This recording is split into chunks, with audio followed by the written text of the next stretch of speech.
अब सबसे अहम जो मैच 15 तारीख को होने जा रहा है उसके हवाले से बताएं कि ज़हनी तौर पे टीम की क्या मांगी है, कैसे प्लान कर रहे हैं, क्योंकि आईसीसी के इवेंट्स में ये एक बड़ा मार्का है। इस हवाले से बताइए। देखिए, लाजमी बात है, जब आप इस तरह 2 मैचेस जीतो और टॉप ऑफ द टेबल रहते तो काफ़ी कॉन्फिडेंस होते हैं।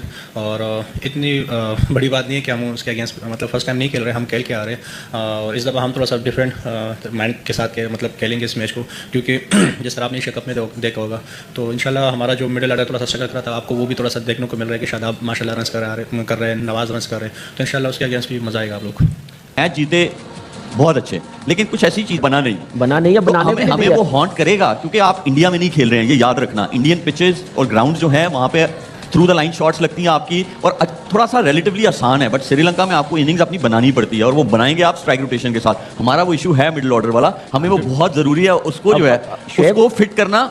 अगर वो हम फिक्स नहीं करेंगे तो हम शुएब, अब देखें, अब टीम तो अनाउंस होगी भी ना, इसी में से जो बेस्ट है ना उन्हीं को खिलाना ना, उन्हीं को कॉन्फिडेंस देना ना। जो है वो जब डलेगी और उसमें से जो लोग निकलेंगे, वो आपको लगता है कि चक्रवर्ती और कुलदीप यादव इनको जो है वो टैकल कर पाएंगे? भाई मुझे तो कुलदीप का अभी तक कोई तोड़ नहीं समझ में आया। जब से हम उसके अगेंस्ट खेल रहे हैं, लगता है कि जैसे वो आएगा और वो 3-4 विकेट लेगा, ये तो गिवन है, तो उससे पहले पहले कर लो जो करना है। इस तरह की प्लानिंग से हम चल रहे होते हैं कुलदीप के अगेंस्ट। मुझे तो अभी तक आपका कोई गेम प्लान नजर नहीं आया है कि इंडिया की स्पिन के खिलाफ आपका तोड़ क्या है, आप कैसे मैनेज करोगे, कैसे टैकल करोगे। मैंने कल आपसे कहा था कि मैं चाहता हूं कि बाबर आजम खेलें, टीम में हो, जबकि मैं बहुत क्रिटिसिज्म करता हूं। मुझे ये अच्छा नहीं लग रहा था कि एक मैच में ही ये फैसला कर लिया जाए कि उनको बिठा दिया जाए। आज उनसे रन हुए हैं, ही जस्ट नीड्स टू रियलाइज कि he is a very important part of the team. Fearless cricket खेलें, फेयरलेस क्रिकेट खेलें। ये ना सोचे कि 50 करने हैं, ये ना सोचे कि मैं एंड तक जाऊं, सोचे कि मेरा इंपैक्ट क्या पड़ सकता है इस बैटिंग को। वो जो टॉप ऑर्डर आपका इस वक्त जो मॉडर्न डे खेल रहा है और जो आपके ऑलराउंडर्स की एक फौज है, उनके बीच में एक ब्रिज है ना, वो बाबर आजम है। अब हम प्रेम बदाथा में जाएंगे, शायद वहां पे पिच वाली ना हो। शायद राशिद भाई से मेरा यही क्वेश्चन है,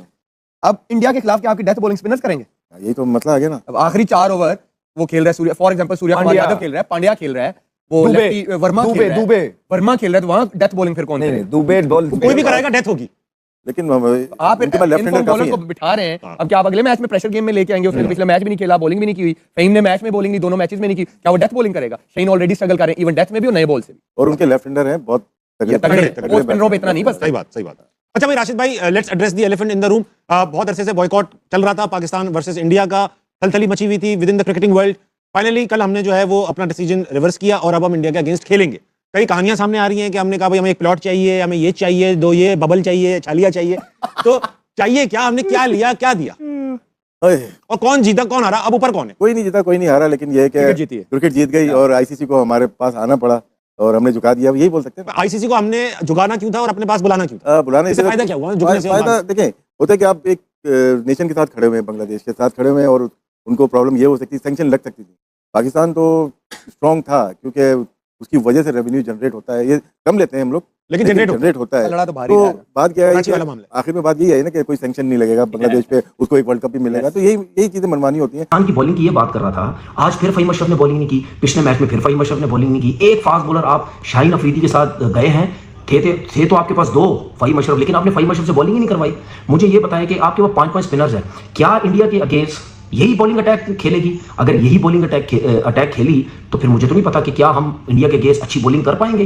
भाई वो स्पिनर्स पे तो बहुत अच्छा खेलते हैं, मैं मानता हूं, अबरार हो गया, उस्मान तारिक हो गया, स्पेशली उस्मान तारिक को किसी ने नहीं खेला, लेकिन भाई जब इतनी टॉप क्लास की बैटिंग लाइनअप सामने हो ना, तो उस्मान तारिक को भी टैकल करना वो जानते हैं, ऐसा नहीं है। मैं मानता हूं उस्मान तारिक इंडिया के अगेंस्ट अगर खेला, मुझे कोई पता नहीं खेलेगा या नहीं खेलेगा, लेकिन खेलना चाहिए, 3 आउट किए, खेलना चाहिए, तो वो उनको मुश्किल भी डाल सकता है। लेकिन आप ये मत समझे कि उस्मान तारिक मतलब इंडिया के अगेंस्ट मार ही नहीं खा सकता या वो तबाही बर्बादी फेर के चला जाएगा। अच्छी बॉलिंग कर सकता है क्योंकि मुश्किल एक्शन, डिफिकल्ट स्टे करता है, रुकता है थोड़ी देर के लिए, वो इजी नहीं होता। लेकिन सामने जो बैट्समैन है वो बहुत ही एक्सपीरियंस, बहुत ही तगड़े किस्म के बैट्समैन है, तो उनके आगे उस्मान को भी प्रॉब्लम होगी।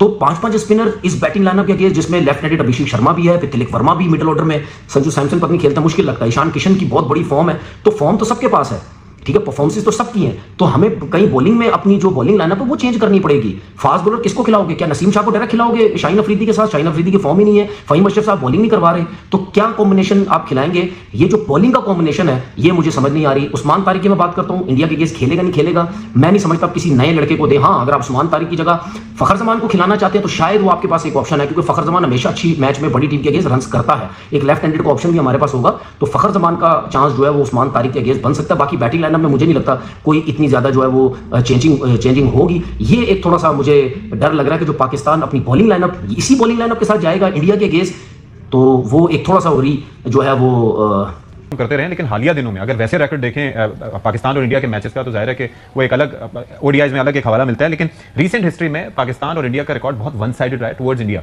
और अब ये मुकाबले की फजा और ये जो एक बड़ा एक उसके अंदर एक चीज़ होती थी वो खत्म होती जा रही है। यानी कि लास्ट वर्ल्ड कप में जो मैच था पाकिस्तान का, इफ यू रिमेंबर, वो जो हुआ था उसके अंदर हम जीत सकते थे लेकिन नहीं जीते। अभी एशिया कप में हम तीनों मैच हारे। तो ये टीम को भी थोड़ा कर लेना चाहिए कि भाई इतना सारा कुछ करके अब मैच होने जा रहे हैं, खुदा दे बंदे को कुछ कर रहे होते। अब आपने पूछा कि पाकिस्तान की, देखें क्रिकेट में हमने ऑपरेशनली एडमिनिस्ट्रेटिवली तो बहुत कमाल किया 2025 से अब तक। इवन आईसीसी चैंपियंस ट्रॉफी में जो हमने हाइब्रिड मॉडल में बनाया था कि we are not going to go to India was also unprecedented, वो तो वेल डन हो गया। लेकिन क्रिकेट में वी आर लैगिंग बिहाइंड। मैं तो समझता हूं कि अब 10 साल पीछे हैं, बिकॉज आपने ना साइंटिफिक इंटीग्रेशन किया, ना मल्टीडिसिप्लिनरी अप्रोच है, ना सुपर फिटनेस का कॉन्सेप्ट है।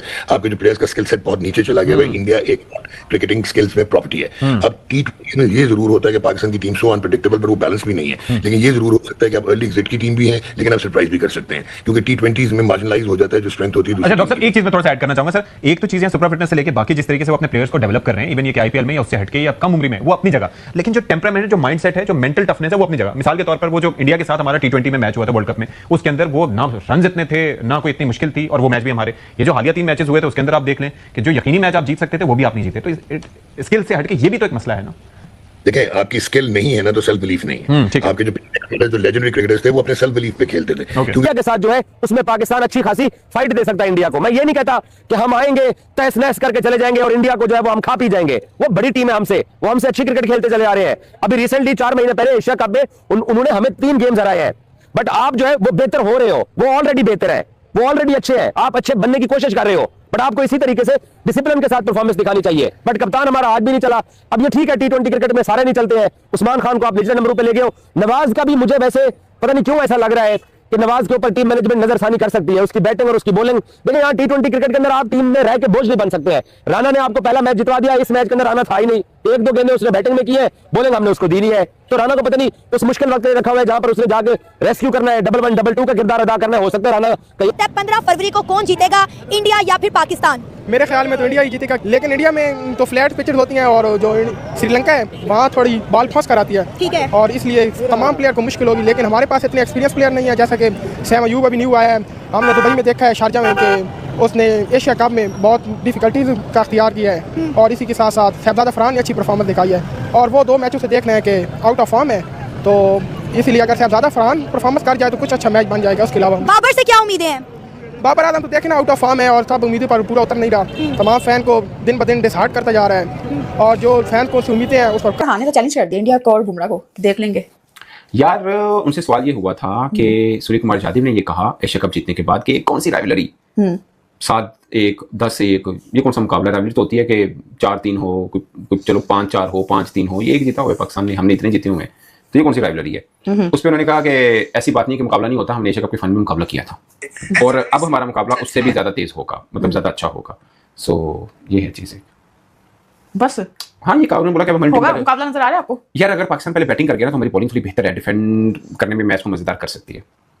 अभी भी मैं इंडिया को थोड़ा सा फेवरेट कहूंगा, थोड़ा सा ठीक ठाक फेवरेट कहूंगा, क्योंकि हमारी बैटिंग लाइनअप बहुत बुरी है। ऊपर के टॉप के 3-4 बल्लेबाज चल रहे हैं, नीचे शादाब ने ऑफ एंड ऑन रन कर देते हैं, बट जब चेस की तरफ जाएंगे थोड़ा सा शिकी होगा मामला। अच्छा, इंडियन कोच ने कहा है, मुझे पहले ही पता था कि खेलना ही खेलना है पाकिस्तान ने हमारे साथ। हाँ, रियान टेन जोस्चे, मैं उनका नाम थोड़ा सा गलत बोल देता हूँ, उन्होंने ये उनकी प्रेस कॉन्फ्रेंस हुई थी, उन्होंने बोला कि हमारे प्लेयर्स को पता था और मेंटली तौर पर, प्रैक्टिकली तौर पर हम इस मैच के लिए तैयार थे। और नमस्कार दोस्तों, जय Hind. Pakistan team T20 world cup 2026 में भारत के खिलाफ खेलने के लिए तैयार हो गई। पीसीबी द्वारा इसकी पुष्टि भी हो गई है। भारत पाकिस्तान मैच 15 फरवरी को आयोजित होगा। अब पाकिस्तान में डर का माहौल बना हुआ है क्योंकि 15 फरवरी को इंडिया वर्सेस पाकिस्तान का मैच है। वीडियो पसंद आया हो तो लाइक करें और चैनल को सब्सक्राइब करना न भूलें ताकि हर अपडेट आपको समय पर मिले। जल्द ही एक नए वीडियो में मिलेंगे, तब तक जय हिंद, वंदे मातरम।